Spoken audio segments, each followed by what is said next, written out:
The French magazine Phototrend has been very busy gathering interviews at CP+.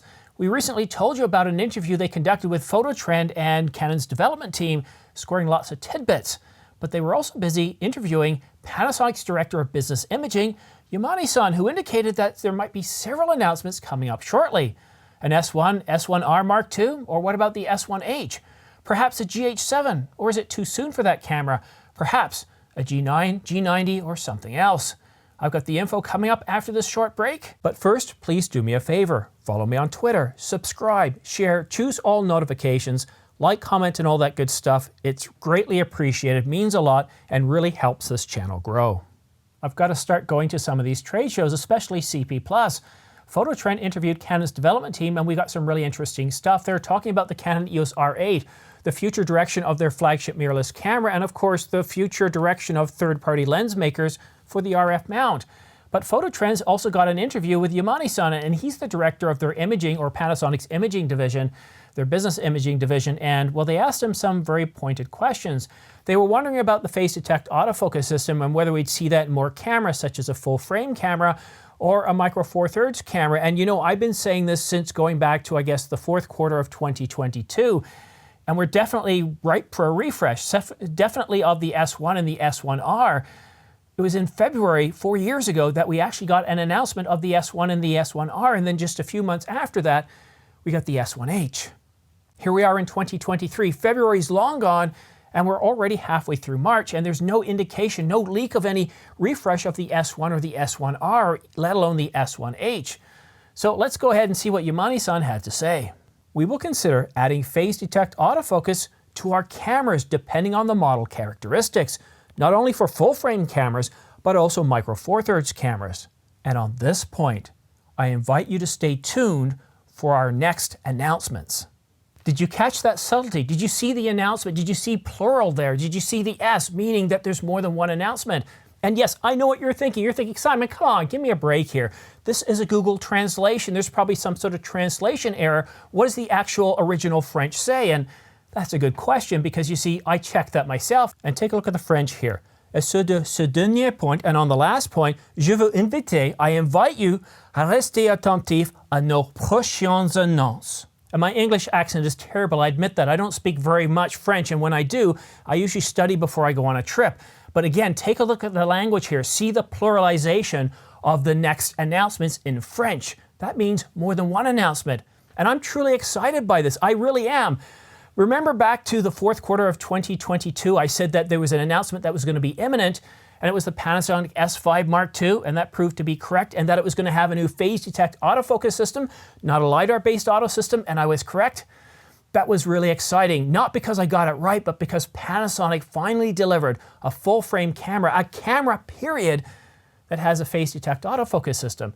And now to tease us, Yamane-san, the director of their business imaging over at Panasonic, to tease us about multiple announcements coming up. And do you know why I'm excited? Well, I'm expecting not only a micro four thirds announcement, but, well, a full frame announcement. And the one I'm most excited about is not a possible refresh of the GH6 and the GH7. I mean, it could happen. We could have a GH6S, but I think it's a little bit too early for that. You let me know what you think in the comment section down below, but there's the G9, the G90, and many other micro four thirds that Panasonic could choose to refresh. But the one that I've been talking about for the last, 4 or 5 months is a refresh of the S-series line, the S1, the S1R. It's just over 4 years since we got those cameras. It was February of, 2019. It's been a long time since we got those cameras announced. And then a few months after that, the video-centric S1H. And those are cameras that I'm getting really excited to see. And I don't know when they're going to come. We're already in the middle of March. We've had January, February, March are pretty well over. And that leaves us the end of March, April, and May before we kind of break for the summer season or the summer respite, before things really heat back up in September and October. And as we saw in 2022, a little bit of excitement in early November. So if I was Panasonic and planning a couple of announcements, what would I do?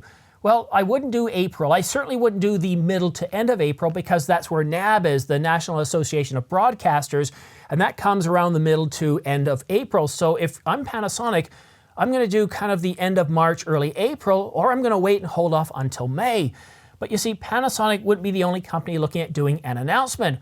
We also have Nikon that's going to start teasing around the 25th of March. So Nikon's going to start teasing, or they might also have an announcement.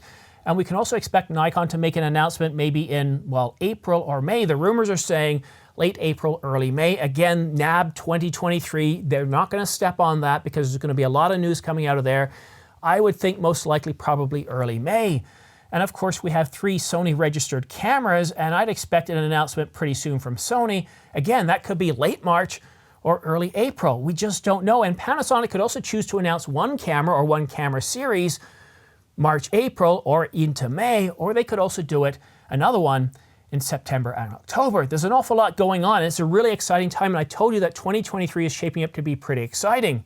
And so that Canon doesn't get left out of the conversation, they're planning a big firmware update for the Canon EOS R5, but there's no Canon EOS R5 Mark II, nor is there an R1 planned, according to the latest rumors. Both of those cameras are supposed to start shipping in 2024, with the R5 Mark II maybe getting an announcement in the 4th quarter of this year. So there's an awful lot going on, but this video is all about Panasonic, and here's kind of my thoughts on this. I can definitely see Panasonic doing a refresh of the S1. I can definitely see them doing a refresh of the S1H. A lot has happened in the last 4 years. Look what Canon has done, for heaven's sakes. Nobody expected the R5, let alone the R3, the R6 Mark II, the R8, the R10, and the R7. Canon's been busy in the last 4 years, and Panasonic hasn't really answered to much of these cameras. We finally got a phase detect autofocus system in the S5 Mark II, and of course the Mark IIX, so those are performing quite well, and people are pretty excited by those. But a lot of Panasonic customers are turning their nose up because they want something bigger, they want something better, something badder, something that can match or beat the Canon R5, that can match or beat what Nikon's going to throw at them with the Z8, and that can match or beat the Sony A7 R5. And to do that, it's going to take the S1, maybe the S1R, or even the S1H. The S1R is their photocentric camera, and the S1H is their videocentric camera. And at this point, we don't even know if Panasonic's going to refresh all of the camera models, or just maybe a 1 or 2, and maybe have a photocentric one and a videocentric one. What do you think Panasonic's going to do over the next couple of announcements? When do you think they're going to be? Do you think we're going to have one at the end of this month, early April, maybe early May? And then maybe one in September or October? Let me know what you think in the comment section down below. And if you want to stay up to date on all the exciting big news, Canon news and rumors, or Sony news and rumors, Panasonic, Nikon, Pentax, and everybody else, then go ahead and subscribe and choose all notifications. And by choosing all notifications, as soon as I publish a new video like this one here, you can stay up to date on all the latest camera news and rumors.